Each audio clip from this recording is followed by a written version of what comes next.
അപ്പോൾ ഇന്നത്തെ ദിവസം മൊത്തത്തിലൊരു തിരക്ക് പിടിച്ച ദിവസമായിരുന്നു. രാവിലെ തന്നെ 2-3 ആവശ്യത്തിനായിട്ട് പുറത്ത് പോകേണ്ടതുണ്ടായിരുന്നു. അതുകൊണ്ട് തന്നെ സ്റ്റിച്ചിങ് ഒന്നും കാര്യമായിട്ട് നടന്നില്ല. കാര്യമായിട്ടെന്നല്ല, ഒന്നും തന്നെ നടന്നില്ല. വന്നു കഴിഞ്ഞാൽ പിന്നെ നമുക്ക് സ്റ്റിച്ച് ചെയ്യാനുള്ള മൂടൊന്നും ഉണ്ടാവില്ല. കുറച്ച് നേരം ഒന്ന് കിടന്ന് ഉറങ്ങി നീട്ടിട്ടാണ് പിന്നെ ഞാൻ സ്റ്റിച്ച് ചെയ്യാനിരിക്കുന്നത്.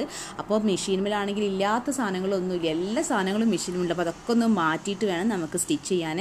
അപ്പോൾ ഈ ഡ്രസ്സ് നാളെ കൊടുക്കേണ്ടതാണ്. 9-10 ഡ്രസ്സോളം ഉണ്ട്. എന്തായാലും നാളെ കഴിയില്ല.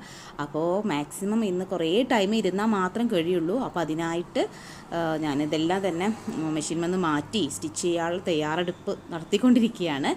അപ്പോൾ ഇത്രയേ ഉള്ളൂ. നമുക്ക് ഈ വർക്കൊക്കെ കിട്ടുന്നത് ഡയറക്റ്റ് ഷോപ്പിൽ തന്നെയാണ് നമ്മൾ വർക്കൊക്കെ എടുക്കുന്നത്. ത്രെഡും കാര്യങ്ങളൊക്കെ നമുക്ക് ഷോപ്പുകാർ തരുന്നതാണ്. പിന്നെ കസ്റ്റമറായിട്ട് നമുക്ക് ഡയറക്റ്റ് ഡീലിംഗ് ഒന്നുമില്ല. അതൊക്കെ ഷോപ്പുകാർ തന്നെ ഡീൽ ചെയ്യുള്ളൂ. നമുക്ക് സാധനം സ്റ്റിച്ച് ചെയ്യാൻ ഡെയിലി കിട്ടും. സ്റ്റിച്ച് ചെയ്യുക, അവർക്ക് കൊടുക്കുക, പൈസ മേടിക്കുക. അത്രയേ ഉള്ളൂ നമ്മളെ പണി. അപ്പോൾ ഇന്നത്തെ വീഡിയോ ഇത്രയേ ഉള്ളൂ. നിങ്ങൾക്ക് ഈ വീഡിയോ ഇഷ്ടപ്പെട്ടിട്ടുണ്ടെങ്കിൽ ലൈക്ക് ചെയ്യാനും ഷെയർ ചെയ്യാനും സബ്സ്ക്രൈബ് ചെയ്യാനൊന്നും മറക്കരുത്. നിങ്ങൾക്ക് യൂസ്ഫുൾ ആണെന്ന് തോന്നിയിട്ടുണ്ടെങ്കിൽ മറ്റുള്ളവർക്കും കൂടെ ഒന്ന് ഷെയർ ചെയ്ത് കൊടുക്കുക കേട്ടോ.